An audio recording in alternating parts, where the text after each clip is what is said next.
Si empezamos por el apartado A de la memoria, el reglamento dice que hay que incluir la descripción del tipo de actividad, la zona de ubicación y el horario de funcionamiento.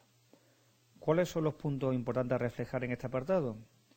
Pues efectivamente la descripción de la actividad y su funcionamiento. En la zona de ubicación, pues asignar adecuadamente el área de sensibilidad acústica. Y también es importante llamar la atención sobre el horario de funcionamiento. Sabemos que al fijar el horario de nuestra actividad quedan fijados los valores límite. No es igual que la actividad se englobe y se desarrolle todo en un determinado horario del día, como que también se extienda a lo largo de la tarde o de la noche. Vamos a empezar por el primer punto. La descripción de la actividad y su funcionamiento pues ha quedado reflejada en el tema 9. Así pues se debe indicar la calle de ubicación, se debe hacer un plano con la ubicación de los receptores sensibles y se debe aclarar si existen otras actividades diferentes de las que se declaran que se desarrollaran en el mismo local. Dentro de este mismo apartado A, pues cuando asignemos la zona de ubicación, pues tenemos que ver si el ayuntamiento ya ha asignado las áreas de sensibilidad acústica. En caso contrario, seremos nosotros los que observaremos en la zona de ubicación y elegiremos, en este caso se ha elegido una zona de uso residencial, en atención, como se indica, a la mayor superficie ocupada por este uso. En cuanto al horario de funcionamiento, recordamos que fijar el horario es importante a la hora de establecer los valores límites a los cuales estoy obligado, tanto para receptores sensibles como para las zonas acústicas exteriores. Hay que indicar de forma muy precisa ese horario, hay que indicar con qué periodo de protección acústica se relaciona el horario en el cual se extiende mi actividad y hay que dejar claro si existe alguna otra actividad o maquinaria afecta a nuestro local que pudiera permanecer en funcionamiento más allá de las horas abiertas al público de esa actividad. Es importante dejar claro esta circunstancia cuando no es así, pues para evitar comprobaciones en horario nocturno, que son evidentemente mucho más restrictivas. El siguiente punto dentro de la memoria del estudio acústico es la descripción de los locales en los que se va a desarrollar la actividad. Estructuramos este apartado en 3 puntos importantes. En primer lugar, debemos identificar los cerramientos existentes, caracterizándolos acústicamente. Para ello recurriremos al catálogo de elementos constructivos, fichas técnicas de fabricantes o bien realizaremos cálculos analíticos. Estos procedimientos, como sabéis, los hemos descrito en el tema 5. En segundo lugar, compararemos con los valores exigibles en la normativa y plantearemos las posibles actuaciones a realizar en medianeras, fachadas y forjados.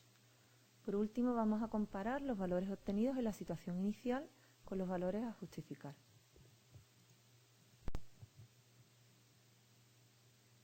Comencemos con el primero de los apartados. Vamos a identificar en el local objeto de estudio los cerramientos que tienen algún requerimiento acústico.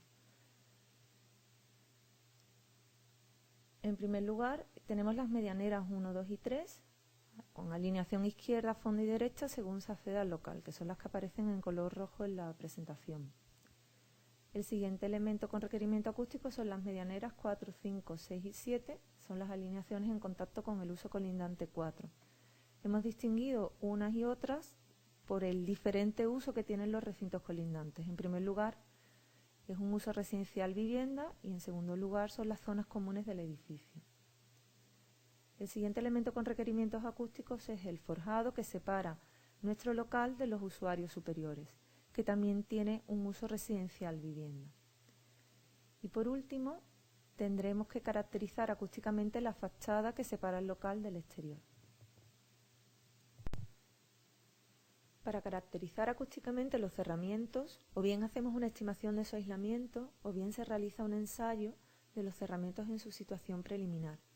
A modo de ejemplo en la presentación vamos a repasar cómo se calcula el aislamiento acústico de uno de los cerramientos, en concreto de la medianera 1, 2 y 3.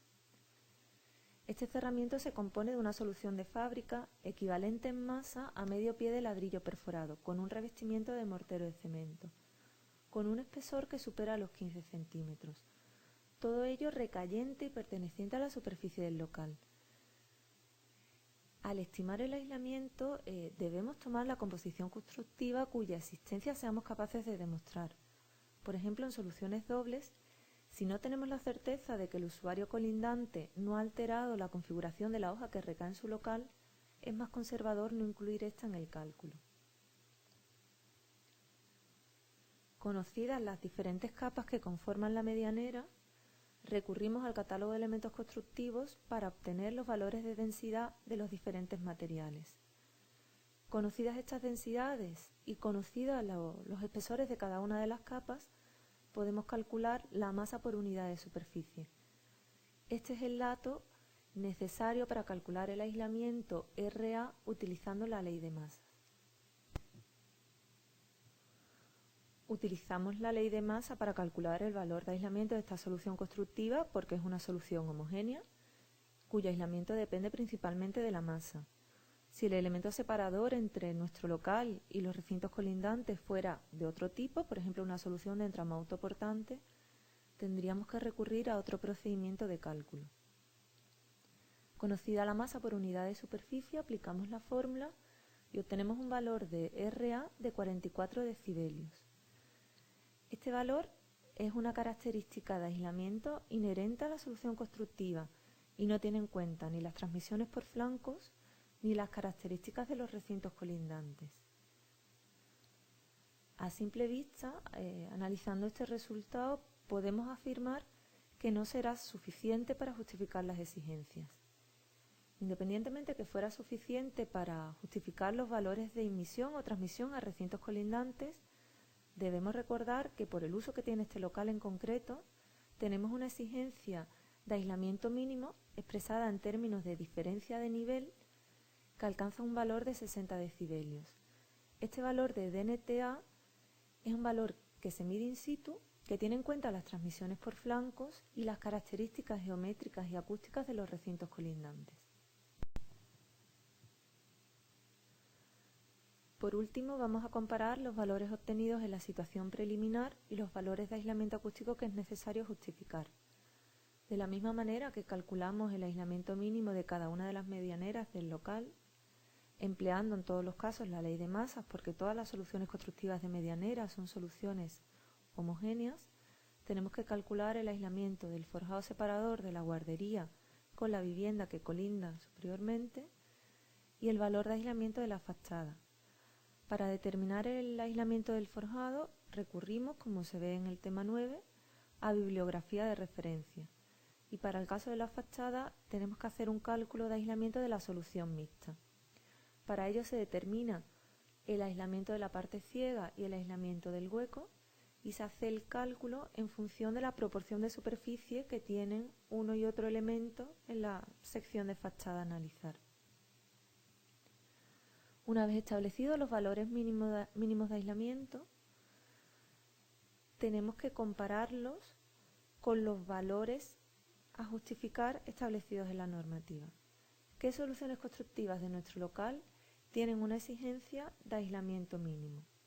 Bueno, pues son tanto las medianeras como el forjado separador de la guardería con la vivienda superior.